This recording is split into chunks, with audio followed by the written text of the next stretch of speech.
శ్రీకాళహస్తీశ్వరాలయ పైకప్పు పునరుద్ధరణ పనులు పూర్తి కావడంపై సంతృప్తి వ్యక్తం చేసిన దేవస్థానం మాజీ ట్రస్ట్ బోర్డు చైర్మన్ అంజూరు తారక శ్రీనివాసులు సహకరించిన తిరుపతి ఎంపీ గురుమూర్తికి ప్రత్యేక ధన్యవాదాలు తెలిపారు. శ్రీకాళహస్తీశ్వర స్వామివారి ఆలయ పైకప్పునకు సంబంధించిన పునరుద్ధరణ పనులు సంప్రదాయ పద్ధతుల్లో విజయవంతంగా పూర్తయ్యాయి.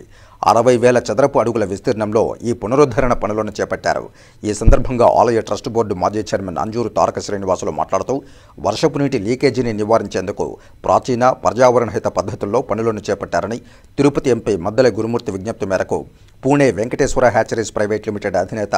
బి వెంకటేశ్వరరావు 5 కోట్ల రూపాయల వ్యయంతో ఈ పనులను చేపట్టడం జరిగిందని తెలిపారు. చేపట్టిన పునర్నిర్మాణం దాదాపు 200 సంవత్సరాలు ఉంటుందని ఆయన తెలిపారు. ఈ పునర్నిర్మాణానికి చేపట్టిన వెంకటేశ్వరరావు జ్ఞానప్రసూనాంబ సమేత శ్రీకాళహస్తీశ్వరుని ఆశీస్సులు వారికి, వారి కుటుంబానికి ఎల్లప్పుడూ ఉండాలని కోరారు. అదేవిధంగా ఈ మహత్కార్యానికి సహకరించిన తిరుపతి ఎంపీ గురుమూర్తికి, archaeology department director doctor K Muniratnam రెడ్డికి, అలాగే దేవస్థానం ఇంజనీరింగ్ శాఖ అధికారులు EE Muralidhar Reddy, DE Srinivasulu Reddy, AE Kishore, work inspector Pratap, స్థపతి కుమార్లకు ప్రత్యేక ధన్యవాదాలు తెలిపారు. దేవస్థానం వారు 3 దఫాలుగా కూడా లీకేజీని అరెస్ట్ చేసేదానికి అనేక కార్యక్రమాలు చేశారు. అయితే ట్రస్ట్ బోర్డ్ చైర్మన్గా పరమేశ్వరుడు అవకాశం ఇచ్చినప్పుడు పూణేకి సంబంధించి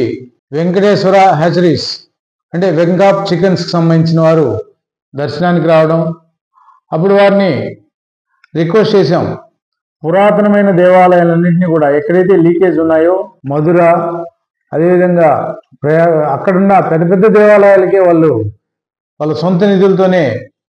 లీకేజీని అరెస్ట్ చేసినారు. అది కూడా శాస్త్రీయ పద్ధతిలో, ప్రాచీన పద్ధతిలో గవసన్నము, పటిక బెల్లము, కరక్కాయి, మెత్తటి ఇసుక, ఈ యొక్క 5-6 ఇంగ్రీడియంట్స్ని వాడి